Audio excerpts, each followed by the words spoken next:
जय श्री राम। ये कहानी सीतापुर की है। वहाँ दो भाई रहते थे, एक सुरेश और एक गोपी।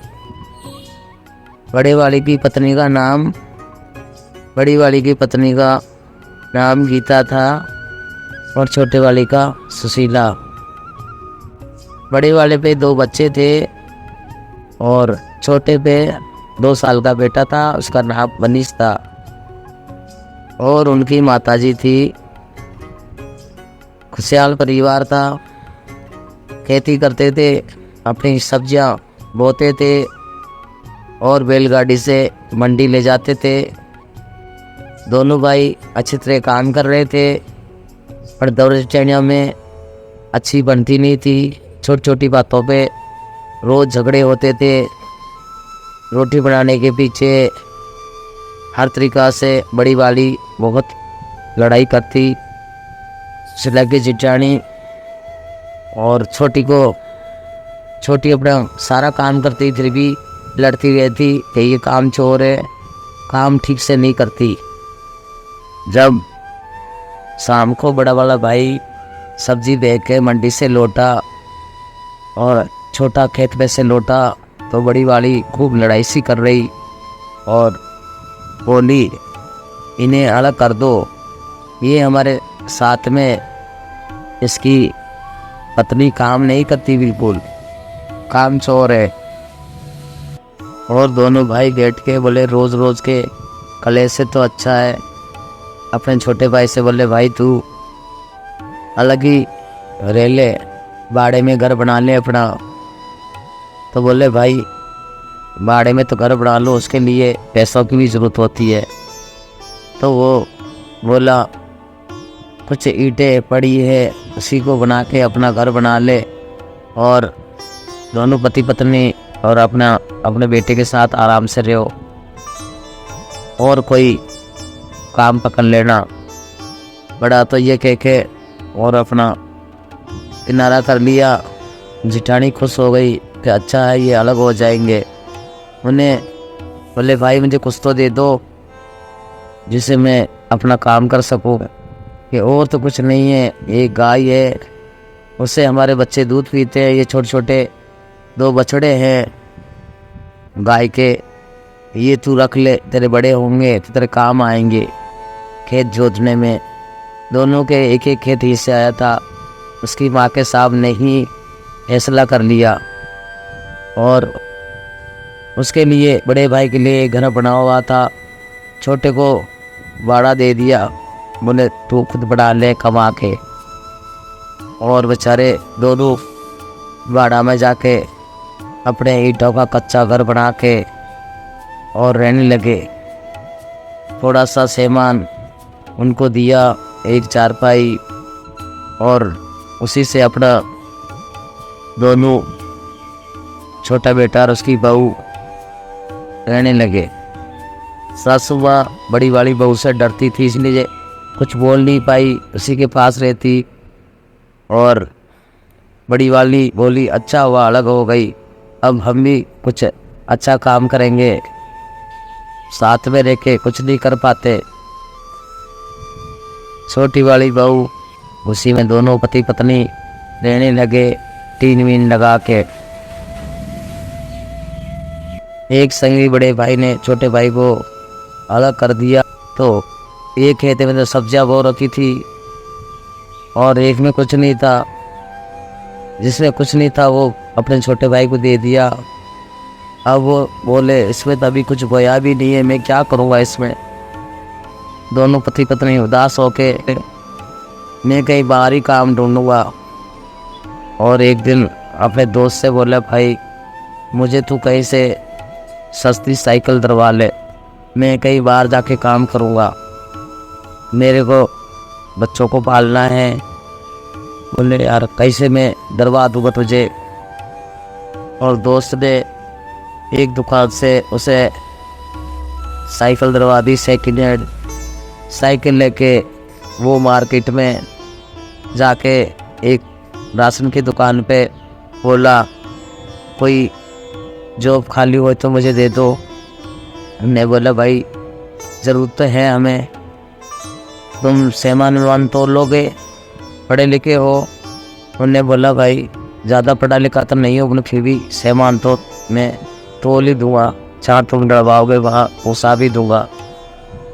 बोले ठीक है, तो कल से आ जाना हमारे काम, और सुबह तुम्हें 8 बजे आना है, शाम को 9 बजे तक काम करना है। उन्हें बोले भाई ठीक है। पगार कितनी दोगे? बोले भाई 6,000 दूंगा। अभी मेरे पे और भी आदमी लगे हुए, तुम नए नए हो, तुम्हें अभी आता नहीं है पूरी तरह से काम, और ठीक से करोगे तो और बढ़ा दूंगा 1-8 हज़ार। बोले ठीक है भाई। और जाके साइकिल लेके अपनी पत्नी से बोला आज मुझे छोटी सी राशन की दुकान पे नौकरी मिल गई है, उसी से हम रोज़ काम पे जाया करूँगा, उसी से अपना घर को भी ठीक करूँगा और अपने खेत को भी बोऊँगा। और ये छोटे छोटे जो बछड़े हैं इनको तो चारा वारा खिला कर तगड़े कर, अगर ये बड़े हो जाएंगे। उनका नाम था दोनों बछड़ों का सोवन और मोवन। सर इससे हम अपना खेत भी जोत लिया करेंगे। बोले इसकी चिंता मत करो, मैं खूब अच्छी तरह इनकी देखभाल करूँगी। हमारे तो हिस्से में ये बेचारे सोवन और मोवन ही आए, और तो कुछ आया नहीं है। जेठानी जी ने सब रख लिया है।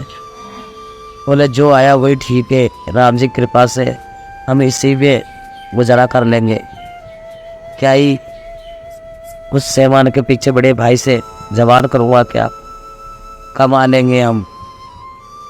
और रोज़ नेम से काम पे जाता और शाम को घर पे आता, अपने घर को थोड़ा थोड़ा ठीक कर लिया, और सुशीला भी प्रेम से अपने घर में सब अच्छी तरह कर लिया, संभाल लिया।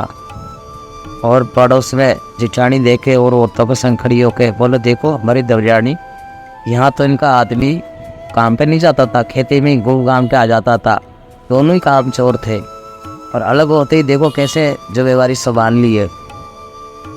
बड़े भाई ने सुन लिया, बोले पास में रह रहा था हमारे तो तुझे दुख, दूर वो अपना कर रहा है तो तुझे दुख, क्या चाहती हो, कुछ करे नहीं। अरे भगवान तो अपने काम में ध्यान दे, उसे करने दे जो कुछ कर तो रहा है कम से कम। एक दिन जब गोपी काम पे जा रहा था सुबह, बोला मुझे टिफिन पैक कर दो और मनीष का ध्यान रखना। शीला बोली आज हमारा बेटे का बर्थडे है, जन्मदिन है, हम चाहते हैं कि आज अपना नया घर में बर्थडे अच्छी तरह मनाए जन्मदिन, और अपनी गांव की कुछ पड़ोसियों को बुलाए और जिठाड़ी जी को भी बुला लेंगे, वो हमेशा गुस्सा में रहती है। तो मुझे बोला ठीक है, क्या करना चाहती हो? कि कुछ हम अपने घर में ही भोजन बनाएंगे, उनको जिठाड़ी जी को बुला लेंगे, अच्छी तरह बर्थडे बनाएंगे, और तुम जल्दी आ जाना आज छुट्टी करके। और उनने बोला ठीक है, मैं भी कुछ ले आऊँगा, केक और खिलौने ले आऊँगा अपने बेटे के लिए, जल्दी आऊँगा आज छुट्टी करवा। तो वो सुशीला अपने घर पे बर्थडे की तैयारी कर रही, और गोपी साइकिल लेके अपने काम पे गया। और शाम के टाइम में खूब अच्छी तरह बर्थडे की तैयारी करी, और केक का इंतज़ार हो रहा है कि उनके पापा आएंगे मनीष के, अभी सब केक लाएंगे। जब तक अपनी जिठानी को भी न्योता दिया कि तुम भी आ जाओ जीजी, और हम मनीष का जन्मदिन मना रहे हैं।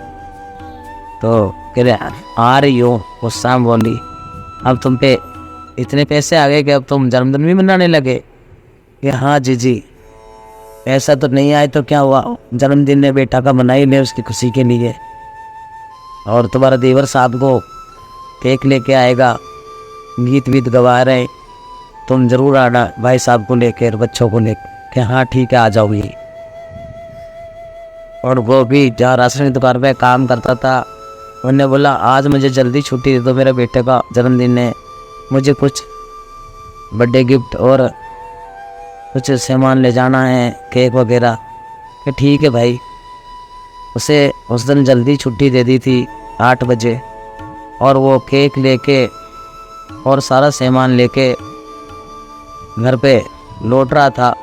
रास्ते में और एकदम आगे से कार आई और उसके गोपी के टक्कर मारी। गोपी का सारा केक वेक गिर गया और उसकी साइकिल भी पहिया भी टूट गया और वो गोपी रोड पे गिर गया और गोपी फिर नहीं रहा, ख़त्म हो गया। घर पे सब इंतजार कर रहे थे। उसी गांव का एक रिक्शा वाला था, उसने देखा कि भाई गोपी भैया से एक्सीडेंट हो गया और गोपी भैया का अब नहीं बचे गोपी। वो रिक्शा वाला दौड़ के गांव में जाके बोला कि तुम तो बट्टे का इंतजार कर रहे हो और वहाँ गोपी भैया रोड पे गिरे पड़े हैं, सब इकट्ठे हुए, तुम जल्दी चलो। और सब उसे दौड़े चले आए और देखे, उसको उठा के रिक्शे में बैठे घर ले गए और सुशीला का तो होश ही खो गए। बहुत दुख हुआ। उसके भाई सब रोने लगे कि मैंने तो अपने से क्या अलग करा, वो तो हमेशा के लिए ही अलग हो गया। सब अपनी पत्नी से बोला, इस कुलक्षणी का करा धरा है, इसकी बातों में नहीं आता तो आज मेरे साथ रहता, खेती में काम करता रहता। चिटानी बोली, मेरे क्या दोष है इसमें, आज के लिए हर कोई अलग रहते हैं, सभी अलग होते हैं, किस्मत में जब था वही तो हुआ। जहाँ जन्मदिन की खुशी मिल रही थी वहाँ एक दिन रोक दिया गया और रोआ पिटी हुई। फिर गोपी को अंतिम विदा देके और दूसरे दिन ब्राह्मण बुला के और उनकी आत्मा की शांति के लिए पूजा पाठ करवाया और कन्या जिमाई और बोला जो भी हुआ बहुत बुरा हुआ। अब सुशीला और उसका बेटा मनीष अकेले ही रहते थे। जिटानी तो कभी चाहती नहीं थी। जेठ ये बोला, अब जो हुआ बड़ा दुख हुआ हमें, तुम यहाँ रहो और अपनी खेती में काम करती रहो। ऐसे करते करते सुशीला अपने बेटे को लेके और जो अपने खेत में सब्जियां बोती, तोरई वगैरह कुछ भी, बैंगन आलू, वो टोकरे में भर के अपने ही गांव में बेच के आती रोजीना और ऐसे अपना गुजारा चलाती।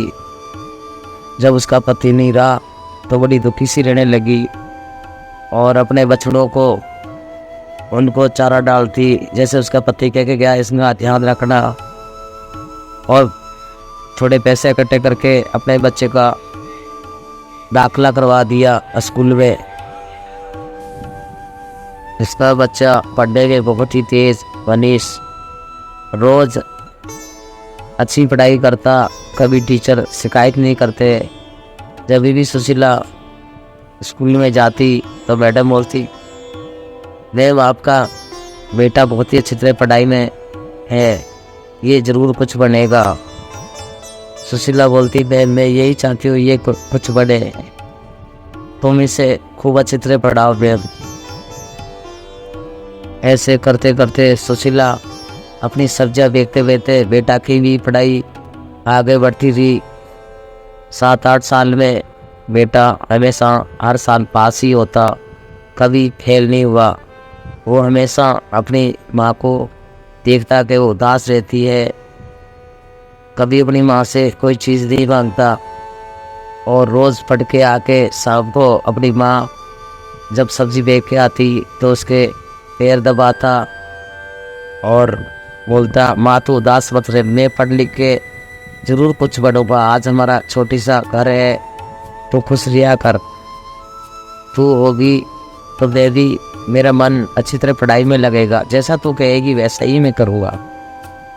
ताई ताऊ का बातों का ऊपर ध्यान मत दो, वो चिढ़े तो चिढ़ने दो।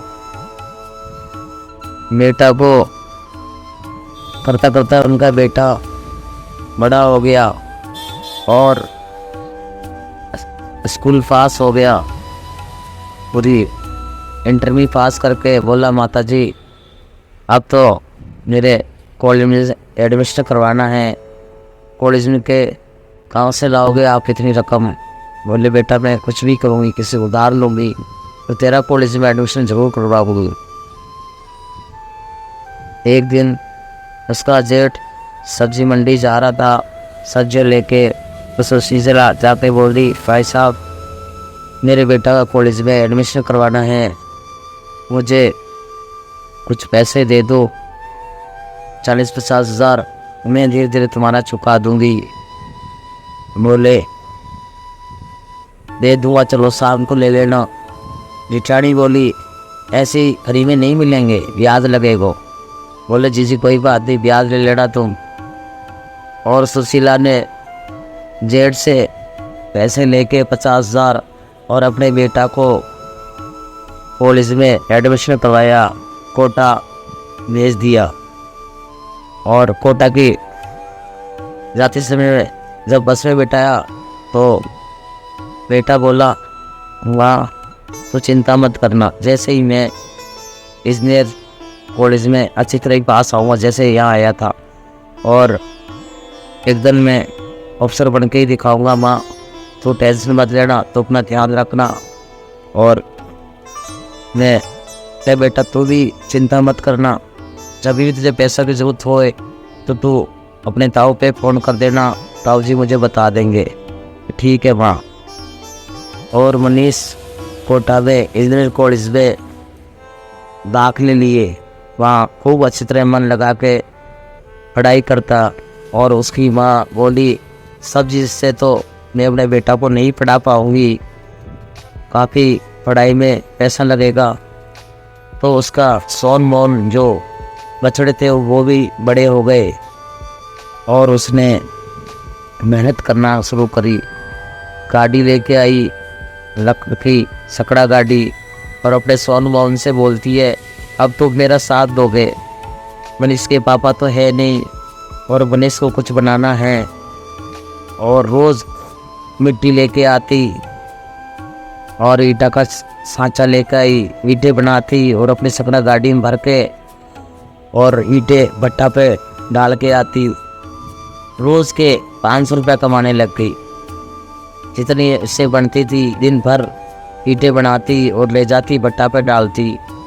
और जब भी उसका बेटा का फोन आता तो वो पैसा वहाँ इकट्ठे करके फुसवा लेती और अपने घर में उसे खाने के लिए कुछ भी दी, जो भी होता रुका सूखा रोटी वो अपना खाती। ऐसे करते करते काफ़ी दिन हो गए और उसका बेटा खूब दिल लगा के वहाँ पढ़ रहा और बीमार सी रहने लगी।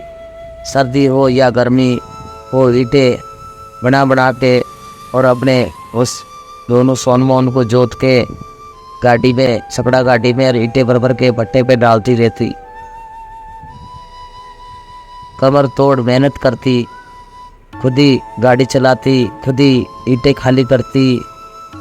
भट्टा का मालिक ही बोलता, सुशीला तुम इतनी मेहनत क्यों कर रही हो, कि मेरा बेटा है वहाँ कोटा पढ़ रहा है, उसको कभी भी ज़रूरत पड़ सकती है, इसलिए मैं मेहनत कर रही हूँ। जब वो कुछ बन के आ जाएगा तो फिर इतनी मेहनत नहीं करूँगी। बोले ठीक है, तो जो कभी ज़रूरत पड़े और पैसों पे तो भाई हमें बता दियो। और एक दिन अपने घर में बैठ के राम जी के प्रार्थना कर रही है, प्रभु मेरा बेटा अब तो पढ़ाई पूरी हो गई, शीघ्र ही आ जाए। और दीपावली का त्यौहार था और उसका बेटा मनीष इंजीनियर ऑफिसर बन के और आया। जब बस से उतरा तो अपने गांव में आया, सबसे पहले ताऊ को प्रणाम करा और अपनी ताई को भी प्रणाम करा। ताई देखती रह गई खूब अच्छी तरह। और जब सुशीला के पास आया तो सुशीला के गले मिला, आंखों में आंसू आ गए कि माँ तेरी मेहनत रंग लेके आई, अब तू चिंता मत कर, तुझे जितनी तेने मेहनत करी मैं तुझे हर कोशिश खुशी दूंगा। और बोले ये सब राम जी की कृपा थी बेटा। और ताऊ बोले बेटा तू कामयाब हुआ। और मनीष ने वहाँ अपना अच्छा सा बंगला बनवा लिया। ताऊ ने उसके लिए अच्छी सुंदर लड़की देके इसका विवाह करवाया मनीष का, और पूरा परिवार खुशी से रहने लग गया। ताई बोली मैं ही गलत थी जो कि मैंने इसको अलग करा, ये तो भाग्यशाली है, मेहनत करके ही अपने बेटा को कामयाब आदमी बना दिया। और सुंदर सी बहू आ गई और सोन मोहन ने भी बहुत मेहनत साथ दिया उसका। बोले इन सोन मोहन की भी बहुत आसरी बात है हमारे लिए, और खुशी खुशी परिवार रहने लगा। जय श्री राम।